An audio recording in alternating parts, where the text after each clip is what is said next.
Friends, இன்றைக்கி வீடியோவில் நம்ம எல்லாருக்குமே ஃபேவரட்டான பிரெட் அல்வா எப்படி செய்யுதுன்னு பார்க்கலாம். நான் இந்த மாதிரி பிரெட் எடுத்திருக்கேன். சைடில் இருக்கிற பார்ட்டெல்லாம் ரிமூவ் பண்ண மாதிரி தான் நான் எடுக்க போகிறேன். உங்களுக்கு வேண்டான்னா ரிமூவ் பண்ணிக்கோங்க. இப்போ ஒரு பேனில் ஆயில் சேர்த்துட்டு ஹீட் ஆனதும் ஒவ்வொரு பிரெட் ஸ்லைசஸாக சேர்த்து கோல்டன் ப்ரௌன் ஆகுற வரைக்கும் விட்டுட்டு நல்லா ஃப்ரை பண்ணி எடுத்துக்கலாம். இதை ஒரு பாத்திரத்தில் மாற்றிட்டு இன்னொரு கடாயில் கொஞ்சமாக கீ சேர்த்துட்டு கேஷ்யூ நட்ஸ் போட்டு நல்லா ப்ரௌன் கலரில் வறுத்துக்கோங்க.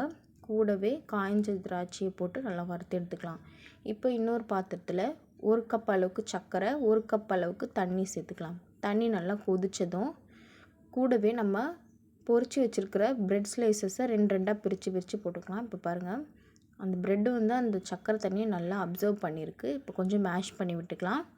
நல்லா மேஷ் ஆனதும் கூடவே 2 டேபிள் ஸ்பூன் அளவுக்கு நான் கண்டென்ஸ்டு மில்க் சேர்த்துருக்கேன். நம்மக்கிட்ட கண்டென்ஸ்டு மில்க் இல்லைன்னா மில்க்கு கூட சேர்த்துக்கலாம். சேர்த்துட்டு நல்லா கலந்துக்கலாம். இப்போது நம்ம ஃப்ரை பண்ணி வச்சுருக்க முந்திரியும் திராட்சையும் போட்டு இன்னொரு வாட்டி நல்லா கலந்து வச்சுக்கலாம்.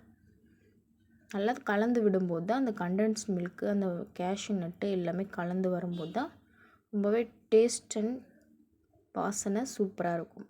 இப்போ பாருங்கள், ஒரு பிளேட்டில் மாற்றிட்டு சர்வ் பண்ணுங்கள். ரொம்ப விரும்பி சாப்பிடுவாங்க. பாய்.